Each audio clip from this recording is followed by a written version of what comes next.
animals all his life. Their bearer brought out supper, stood, waiting quietly. As soon as they'd finished, they went to bed.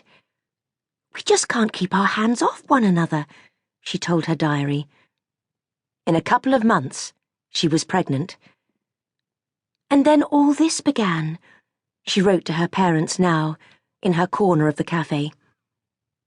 Ex-Indian Army officers were entitled to a free passage home, but wives must be paid for, and no woman more than 4 months pregnant was allowed on board.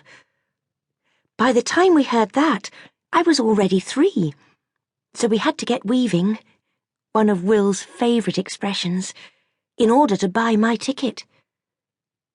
It had taken a week of train journeys, to Cawnpore, then Delhi, then Bombay. In Cawnpore, headquarters of the Sutherland plantation, they said goodbye to everyone at the club. 1 or 2 are staying on after independence. They can't imagine living in England now. But Will's been here so long, he can't wait to come home. And I can't wait for you to meet him. She broke off, looked out across the smoky room. Where was he? "You stay there, my darling," he'd said, when he'd tipped the luggage wallah.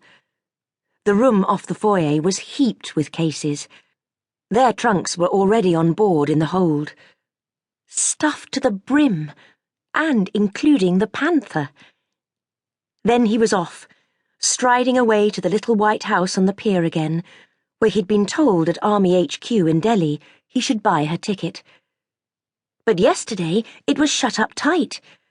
I only hope it's open now, or we're stranded. A huge urn hissed on the counter. "More tea, Mem Sahib?" said the old waiter suddenly at her side. Perhaps someone wanted her table, but she wasn't going to move. "No, thank you." She still had only a phrase or 2 of Hindi. Will had been fluent for years. "Tick high," he called every time he came home. "Tick high." She held out her arms. "All's well." The waiter moved to the next table. The door to the foyer swung open and shut. Officers came and went. But still no Will. Of course, he was saving taxi money until they left together. One special last night in the Grand has almost broken the bank. And it was quite a walk to the harbour. And she thought of her first sight of it, 18 months ago, leaning out on the ship's rail beneath the awning as they came steaming in. The bright cotton saris of the women selling chai and knickknacks along the wall, the dusty palms on Marine Drive swaying in the hot sea breeze. "You were so right to tell me to come here," she wrote to her parents, and as she turned the thin blue page of airmail paper, she saw herself with the other WVS girls, Judy and Anne, and poor darling Rhoda, laughing all through the voyage over their G&Ts, over the games of deck quoits and flirtations with handsome young officers returning from leave. Men looked so gorgeous in khaki. Out for an adventure at the end of the war, getting over her broken heart at last.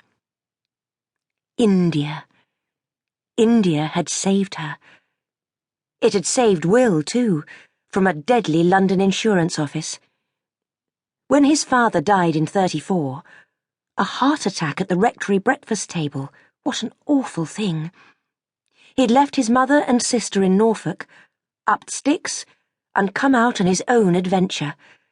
Wealthy Uncle Arthur had given him a chance. "And you know, I took it at once," he'd said, telling her all about himself on their first date, as men did. They were having drinks in the club in Delhi, she with her curls springing out from under her WVS cap, he meltingly handsome in uniform. "I found the Europeans a dreadfully stuffy lot," he went on. Oh, how he went on, over his ice-cold beer. "But the young Hindi chaps, we got on like a house on fire." He'd picked up